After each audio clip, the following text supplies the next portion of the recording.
Komisioni Qendror i Zgjedhjeve ka vendosur që të rinumërohen votat për kandidatët në të gjitha komunat e Kosovës, mbas zbulimeve të pasaktësive dhe mos përputhjeve të mëdha gjatë rinumërimit të votave në 10 komuna. Ky vendim përfshin edhe ndërprerjen e mandatit për përfaqësuesit e subjekteve politike në Komisionin Komunal të Zgjedhjeve në Prizren, e cila është konsideruar si një nga zonat më problematike. Kryesuesi i KQZ-s, Kreshnik Radoniqi, tha se vendimi është marrë mbas rekomandimeve të Këshillit për operacione zgjedhore dhe se gjetjet do t'i adresohen prokurorisë së shtetit, duke ofruar bashkëpunim të plot institucional në hetimet përkatëse. Sot kemi pranuar raportin mbas rinumërimit të më shumë se gjysmës së vendvotimeve.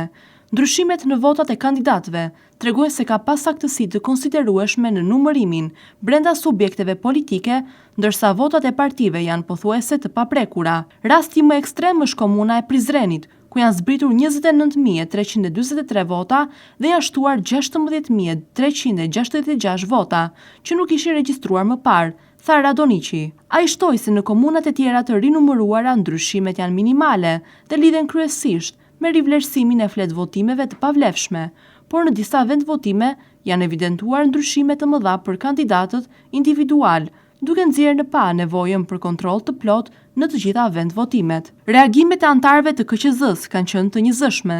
Sami Kurteshi nga Lëvizja Vetvendosje tha se ndërprerja e mandatit të Komisionit Komunal të Prizrenit duhet të përfshijë të gjithë anëtarët, përfshirë edhe zyrtarin ekzekutiv komunal, ndërsa Ilir Gashi nga PDK theksoi se rinumërimi plot është i domosdoshëm për të garantuar që vullneti i qytetarëve të pasqyrohet sakt. Muharrem Nitaj nga AK e cilësoi situatën si shqetësuese, por nënvizoi se ndryshimet mes partive politike janë minimale, ndërsa problemi kryesor mbetet Prizreni, ku pasaktësitë e regjistrimit të votave për kandidatët kanë qenë më të theksuara. Koordinatoria kombëtare për zgjedhje, prokuroria Laura Pula, ka kërkuar që kryeprokurorët e të gjitha prokurorive themelore të fillojnë mbledhjen e informatave dhe provave të nevojshme për të hetuar çdo shkelje të mundshme të ligjit zgjedhor.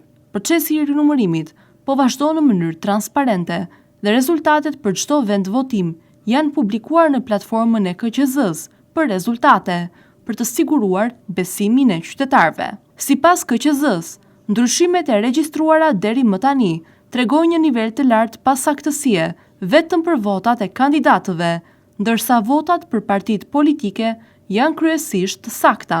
Ky vendim dhe zbulimet e fundit rikthejnë në qendër të vëmendjes integritetin e procesit zgjedhor në Kosovë dhe nënvizojnë nevojën për masa të repta për të parandaluar manipulime në të ardhmen.